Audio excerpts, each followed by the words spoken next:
प्रिय विद्यार्थियों, मैं गुरमीत सिंह, सह आचार्य हिंदी विभाग, राजकीय महाविद्यालय बूंदी। आज के मेरे ई व्याख्यान का विषय बीए प्रथम वर्ष हिंदी साहित्य प्रथम प्रश्न पत्र के अंतर्गत कवि नरोत्तम दास द्वारा रचित खंड काव्य सुदामा चरित से संबंधित है।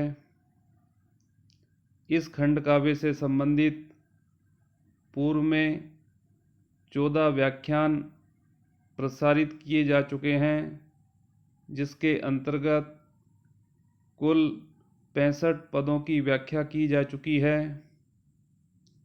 आज का यह व्याख्यान इस खंड काव्य का 15वां व्याख्यान है, जिसमें हम पद संख्या 66 से लेकर 73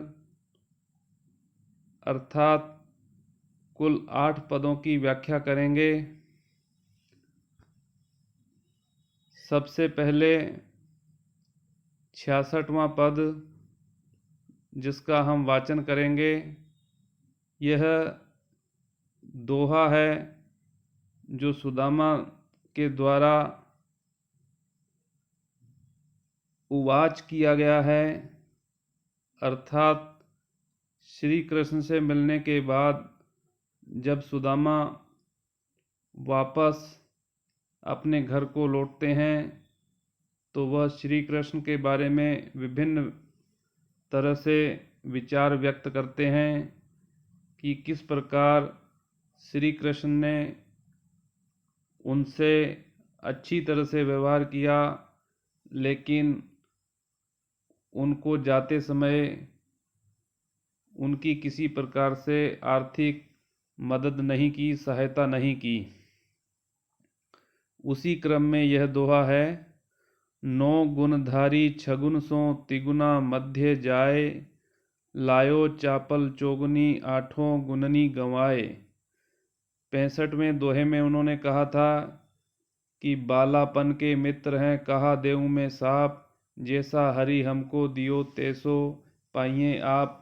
उसके बाद वह इसमें कहते हैं कि 9 गुणधारी छगुन सो तिगुने मध्य जाए, लायो चापल चौगुनी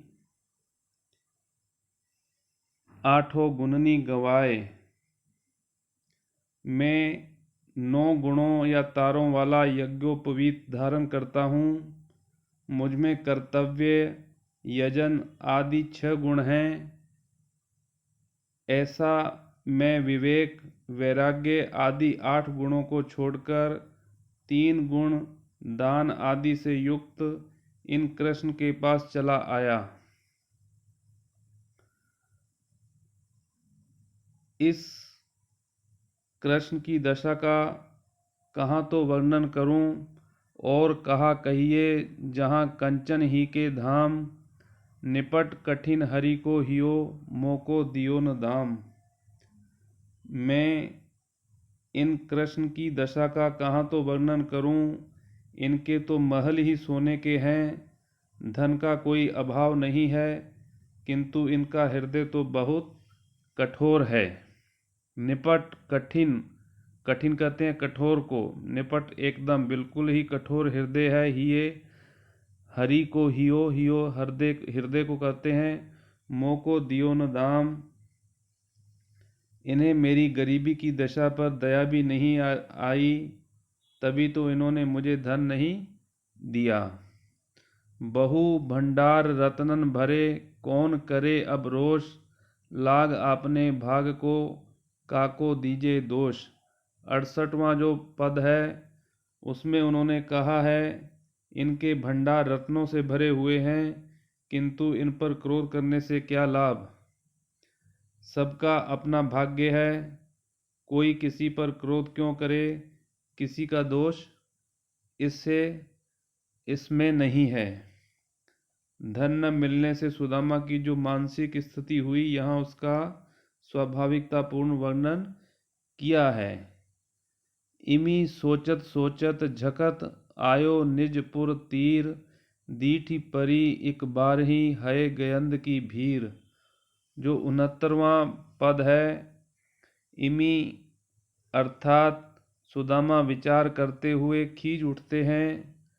इसी प्रकार वे अपने पुर या गांव की सीमा में आ गए। सोचते सोचते इमी सोचत सोचत झकत खींचते हुए कृष्ण के ऊपर आयो निजपुर तीर, अपने गांव की सीमा में आ गए। उन्हें एक बार में ही दीठी दृष्टि परी, एक बार ही उन्हें एक बार में ही घोड़ों और हाथियों की भीड़ दिखाई पड़ी। है है कहते हैं घोड़ों को, गयंद गयंद हाथी को कहते हैं कि भीड़। उन्हें वहाँ पर जैसे ही उन्होंने दृष्टिपात किया, वहाँ असंख्य घोड़ों और हाथियों की भीड़ दिखाई पड़ी।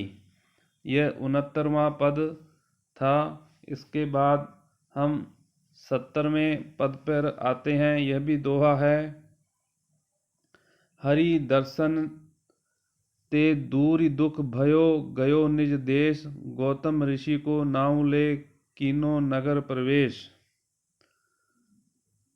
सुदामा को कृष्ण से अलग होने पर जो दुख हुआ था, वह अपने देश या गांव आने पर मिट गया।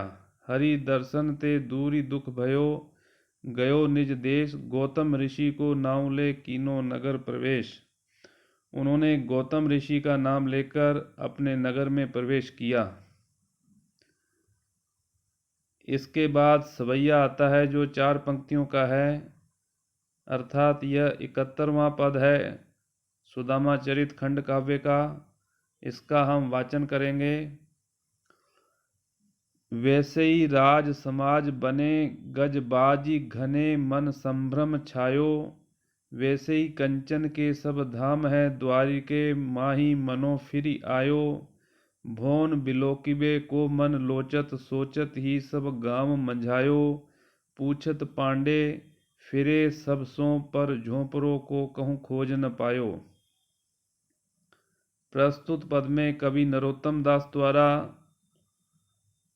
सुदामा के मन में उठने वाले जो विचार हैं, उनको अच्छे ढंग से व्यक्त करते हुए उन्होंने कहा है कि सुदामा किस प्रकार सोचते हैं। वैसे ही राज समाज बने, गजबाजी घने मन संभ्रम छायो।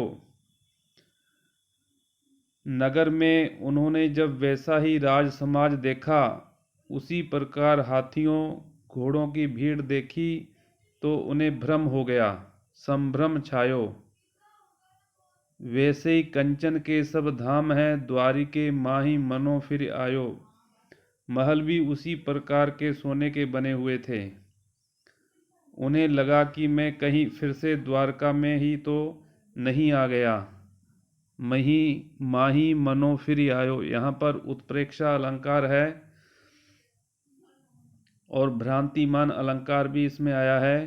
भोन बिलोकिबे को मन लोचत, सोचत ही सब गांव मंझायो, पूछत पांडे फिरे सबसों, पर झोंपड़ों को कहूँ खोज न पायो।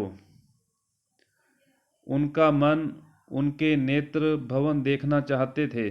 काफ़ी दिनों बाद वह श्री कृष्ण से मिलने के बाद अपने गांव आए थे, तो उनका मन, उनके नेत्र भवन देखना चाहते थे। सुदामा इसी उधेड़ बुन में सारे गांव में घूमे। सुदामा पांडे सबसे पूछते फिरते थे, किंतु उन्हें अपनी झोंपड़ी का कोई पता नहीं मिला। उनकी झोंपड़ी कहाँ है, ये बात वे नहीं जान सके। इस प्रकार इस पद में सुदामा को अपने नगर में वैसे ही ठाट बाट दिखाई दिए जैसे उन्होंने द्वारका में देखे थे। तब उन्हें लगा कि मैं कहीं द्वारका में ही तो वापस नहीं आ गया हूँ। यहाँ संदेह और अनुप्रास अलंकार देखा जा सकता है। उसके बाद कुंडलियाँ जो 6 पंक्तियों की है, इसका हम पहले वाचन करेंगे। यह 72वां पद है इस खंड काव्य का। देवनगर के जच्छपुर हों भटको कित आए, नाम कहा यही नगर को सो न कहो समुझाए। सो न कहो समुझाए नगर बासी तुम कैसे, पथिक जहाँ संभ्रमहि तहाँ के लोग अनेसे नाही लखो द्विज देव नगर के, कृपा करी हरि देव दियो है देव नगर के। यह 72वां पद है सुदामा चरित खंड काव्य का। प्रस्तुत पंक्तियां नरोत्तम दास के सुदामा चरित से ली गई हैं। सुदामा द्वारका से चलकर जब अपने नगर के पास आया तो उसे द्वारका के से महल, हाथी, घोड़े आदि दिखाई दिए। उसे भ्रम हुआ कि कहीं फिर द्वारका ही तो नहीं आ गया। उसे अपनी झोंपड़ी नहीं मिली। इसी क्रम में यहाँ पर वर्णन किया गया है कवि के द्वारा। सुदामा सोचने लगे कि यह देवनगर है या यक्षपुर। देवनगर के जक्षपुर, या तो यह कोई देवनगर है या फिर यक्षपुर। हों भटको कित आए, हों यानी मैं न जाने कहाँ भटक कर आ गया हूँ। अर्थात कहने का अभिप्राय यह मेरा गांव नहीं है। नाम कहा यही नगर को, सो न कहो समझाए। उसने लोगों से कहा कि इस नगर का क्या नाम है, यह बात आप अच्छी तरह क्यों नहीं बतलाते। सो न कहो समझाए नगर बासी तुम कैसे, पथिक जहाँ संभ्रमहि तहाँ के लोग अनेसे। उसने कहा कि आप नगर का सही नाम नहीं बतलाते। तुम कैसे नगरवासी हो। जहाँ यात्री खींचता हो वहाँ के लोग बुरे कैसे कहे जाते हैं।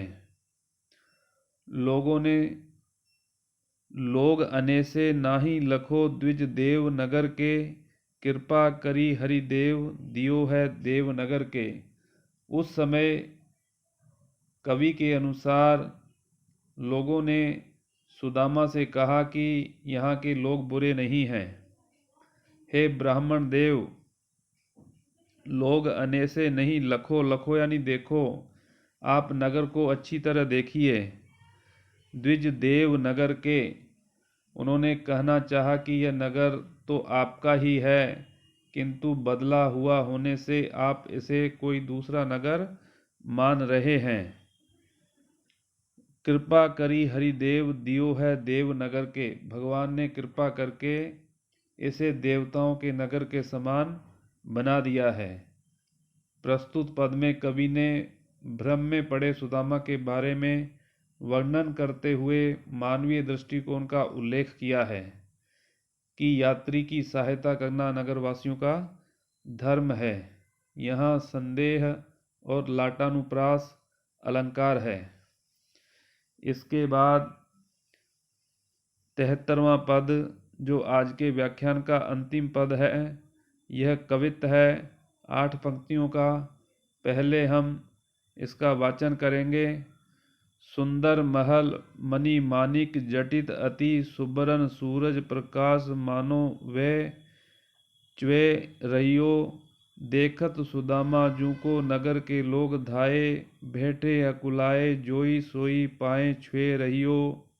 बांभनी के भूषण विविध विधि देखी कहियो, जैसे हो निकासो सो तमासो जग ज्वै रहियो।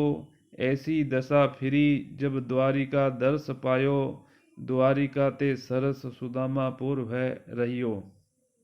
यह 73वां पद है। प्रस्तुत पंक्तियां नरोत्तम दास जी द्वारा रचे गए सुदामा चरित खंड काव्य से ली गई हैं। सुदामा अपने गांव को बदले हुए रूप में देखकर सोचते थे कि मैं भटक कर न जाने कहां पर आ गया हूं। लोग मुझे सही ढंग से गांव के बारे में बता भी नहीं रहे। तब लोगों ने उन्हें वास्तविक स्थिति बतलाई कि भगवान कृष्ण ने सुदामापुर को ही देवनगर बना दिया है। उस बदले हुए नगर के महल मणियों माणिक्यों से जड़े हुए थे। सुंदर महल मणि मानिक, मणि और माणिक्यों से जड़े हुए थे। अति जटित अति, सुबरन सूरज प्रकाश मानो च्वै रहियो। उनका स्वर्ण मानो सूर्य का सा सुंदर प्रकाश दे रहा था। सुबरन सूरज प्रकाश मानो च्वै रहियो। सुदामा को आया हुआ देखा तो देखत सुदामा जी को नगर के लोग धाये। सुदामा को आया हुआ देखा तो नगर के लोग दौड़कर उनके पास आ गए। भेंटे अकुलाए जोई सोई पाए छुए रहियो। वे उनसे मिलने व्याकुल हो उठे। जो भी उनके पास आया उसी ने सुदामा के पैर छुए, स्पर्श किया पैरों का। बामनी के भूषण विविध विधि देखी कहियो। जेहे जेहो हो निकासो सो तमासो जग ज्वय रहियो। सुदामा ने अपनी ब्राह्मणी अर्थात अपनी पत्नी सुबुद्धि, अपनी पत्नी के बहुत प्रकार के आभूषण देखे तो कहने लगे कि ज्यों ही मैं गांव से गया त्यों ही इधर ये तमाशा हो गया। जेहे हो निकासो सो तमासो जग ज्वय रहियो। ऐसी दशा फिरी जब द्वारिका दरस पायो। द्वारिका ते सरस सुदामापुर भय रहियो। अंतिम पंक्तियों में कवि नरोत्तम दास कहते हैं कि सुदामा ने कहना चाहा कि मेरे यहाँ से जाने के बाद बड़ा भारी परिवर्तन हो गया है। द्वारका के दर्शन करने, द्वारका में कृष्ण से मिलने का यह परिणाम हुआ कि सुदामापुर द्वारका के समान ही हो गया है। तो प्रस्तुत पद में सुदामा को अपने सुदामापुर के बदले हुए रूप को देखकर आश्चर्य हुआ, उसी का वर्णन कवि ने इस पद के माध्यम से किया है। इस पद में उत्प्रेक्षा, उपमा और अनुप्रास अलंकार है, कवित्व छंद है। इस प्रकार आज हमने सुदामा चरित खंड काव्य के कुल 8 पदों की व्याख्या प्रस्तुत की है। आज का व्याख्यान यहीं पर समाप्त होता है। अगला व्याख्यान अगले वीडियो में प्रसारित किया जाएगा।